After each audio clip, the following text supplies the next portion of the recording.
It's time to have the conversation that everybody has been waiting to have.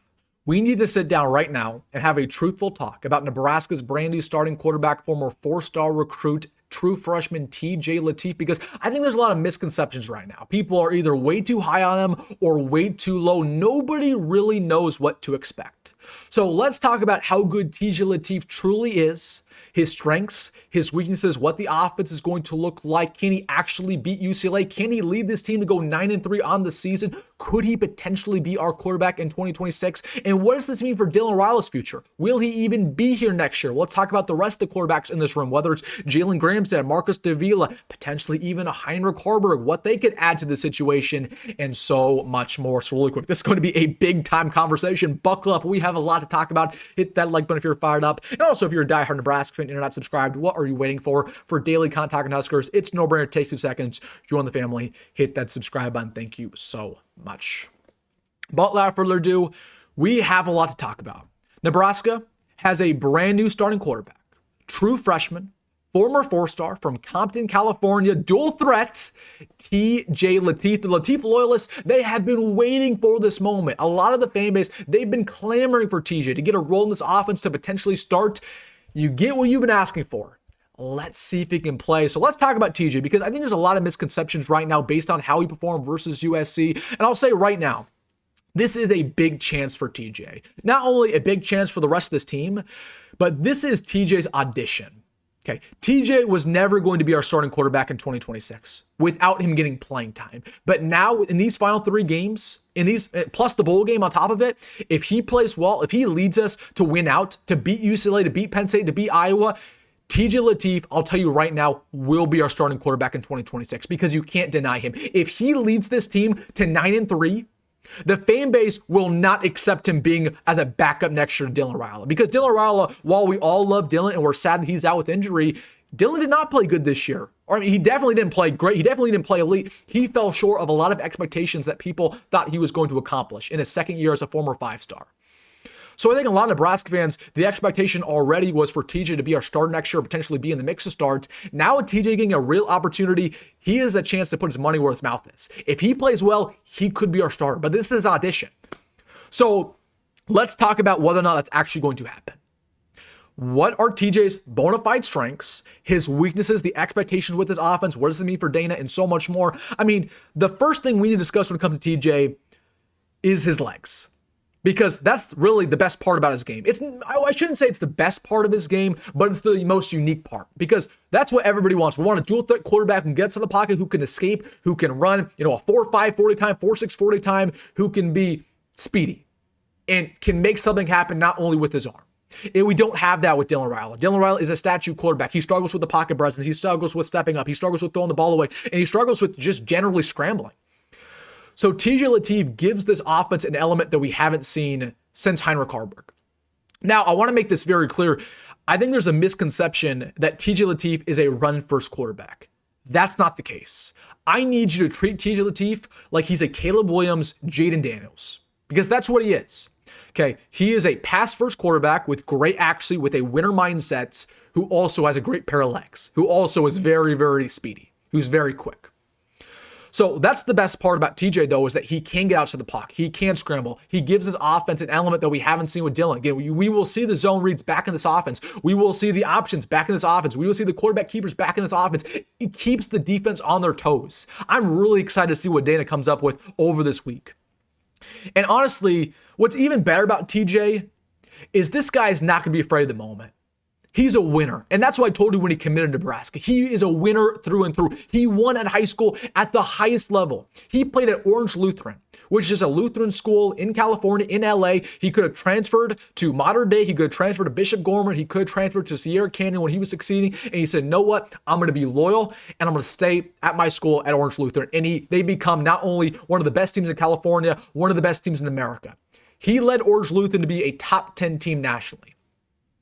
So he's a winner. He'll do whatever it takes to win, whether it's with his arm, with his legs. I saw him tackling a couple of guys last year in high school. Even when he would make mistakes, he'd make up for it. That's the type of guy he is. And TJ Lateef, you know what I saw constantly in high school? He was in close game after close game, and he won every single one of them. So he's a winner, and he's not going to be afraid of this moment. He's going back to LA for his first ever game. For his first ever start, he will go back to his hometown with all of his family there. Do you really think he's going to play bad? No. He's going to come and he's going to prepare at a high level. He might not be perfect, and we'll talk about it, but he's ready to go. The lights are not too bright. I'm telling you right now, not only is he excited, his entire family is excited to see him play. And I remember having conversations with people close to TJ about a year ago, and they told me that TJ is going to be in the mix of true freshman. I told them, there's no way. I said, there's no way. We already have Dylan. We already have a couple other guys. I think TJ is going to redshirt. And they were right. His family was right. TJ has been great so far in Nebraska. He's exceeded all expectations, but now he gets a chance to really put his money where his mouth is. So he's a winner. He is a dual threat quarterback. I think he is really good. Actually, I'll make a bold claim right now around TJ. And I don't even think this is a hot take. I think right now, TJ Lateef has better deep ball accuracy than Dylan Raiola. Dylan's deep ball accuracy has been terrible throughout his entire career. Year 1, year 2, hasn't gotten any better. TJ Lateef, the only deep ball we've seen him throw at Nebraska was against Houston Christian, against two Cortez Mills on a post route 50 yards on the field against the wind, and he threw it in the numbers, on the money. For reference, Dylan Raiola threw the exact same pass against the wind versus Houston Christian, and he underthrew Dane by 10 yards. So I believe the deep ball accuracy is so much better by TJ, not only from what we see in Nebraska, but what we saw in high school. I think the accuracy in general is better. And again, he can get outside the pocket. And he brings this offense an element we haven't seen in a very long time. Now, let's get to the weaknesses, because while I am excited to see TJ ball out, especially with the whole week of development, of preparation, there are some things we need to be concerned about, because he's a true freshman and he's still far ways away from where he should be, going into maybe a second year, going into his third year. Number one around TJ, I don't believe he knows the offense maybe as well as Dylan. That's for sure, but it's not even close. We will have a restricted offense versus UCLA because he doesn't know the entire playbook, okay? And that's not a big con on him. Very rarely do quarterbacks know the entire playbook, especially when he wasn't expecting to be the starter at any point this year. But again, we will not see a full offense like we saw with Dylan.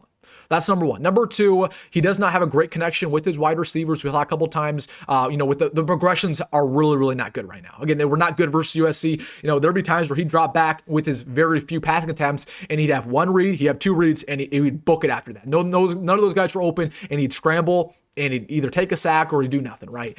He needs to progress his progressions over these next couple of days. And again, he's not practiced with these ones all year long, pretty much since early fall ball. So again, he doesn't know the receiver's tendencies. He doesn't know the cadence. He really struggled with the cadence versus USC because, there was one play in particular where he bobbled a snap. The only reason why he bobbled a snap is because he wasn't expecting the snap, because he doesn't know Justin Evans' cadence. And that's thanks to him not, practicing with those guys. So it's not his fault. It's just he hasn't been in the situation before. So I think all those things are going to clean themselves up. But the facts are the facts. His progressions are not great right now, which is expected. He's a true freshman. He does not know the entire offense. I think is actually at times a little bit suspect, especially in the intermediate routes. And also, again, it's a tough task to go from Houston Christian, in which you played well, to UCLA on the road, nonetheless, on the road with all these expectations. So there are some weaknesses there that we need to be concerned about. And again, I will be very intrigued to see, how many balls he puts in harm's way. Is the offensive philosophy going to be, all these checkdowns, all these, jet sweeps, in routes, out routes, or are they going to actually let him throw downfield? Because I think, honestly, he can't throw the ball downfield. We saw, him throw the ball downfield against USC to Nyziah Hunter on a fade route. It was a better fade ball than anything Dylan's given us all season long. Dylan cannot complete the fade pass. TJ almost did if it weren't for a pass interference that wasn't called. So those are the strengths and weaknesses around TJ. Again, my expectations aren't too high, but they're definitely not too low. I'm not out here saying, TJ Lateef's incompetent. I think that's not doing him any justice. What are the expectations for him, though? What should we expect? Well, number one, I think, unfortunately, he's going to be on training wheels versus UCLA. And I think he'll be on training wheels the rest of the season. For whatever reason, Dana Holgorsen does not trust him. Just doesn't. The offense is going to revolve around Emmett Johnson, which it should in general, because Emmett Johnson is one of the best players in America, but it's going to be very run heavy. And you're going to see some zone reads from time to time, but mostly it's going to be Emmett. And when we do throw the football, it's going to be checkdowns. I don't love that philosophy, especially not against UCLA, because you can do that against Iowa maybe and be successful, but against UCLA, they have a high-powered offense. It might be a shootout. And in order to compete with teams in shootout environments on the road, you need to be aggressive on offense. At some point, you have to give TJ the keys. You got to take the training wheels off, okay? You got to take the guardrails off. Give him confidence by your belief in him. Have confidence in him, and in turn, he'll have confidence in himself. But I do believe that, unfortunately, Dane will have the guardrails on. So if you expect, TJ to air it out a million times and, find Cortez, Mills, find Dane, it's just not really going to happen, I don't think. I don't think they're going to give him too many chances to do that. But I think he's going to give this confidence, I think he's going to give this coaching staff some confidence with this play. And maybe they'll take the guardrails off as the game progresses. So TJ, again, there's a lot to like, but there's also a lot to be concerned about, as we've discussed. Let's talk about Dylan real quick, because I think, honestly, what really hurts about Dylan going down is now the odds are so horrendous when it comes to both him and TJ being here next year. Now TJ gets an opportunity, and even if TJ plays average, TJ is going to be tampered with, and he might go somewhere else. And I'll tell you right now, if TJ plays average, TJ is going to want to start going next year, and you might have to say to TJ, "Hey, you can't start. We're going to go back to Dylan," and TJ is going to feel some sort of way about that and leave. So it's either TJ leaves if he plays average, or if he plays bad. But what if TJ plays really well? What if TJ, which is very possible, beats UCLA, gets on a roll, beats Penn State, and beats Iowa?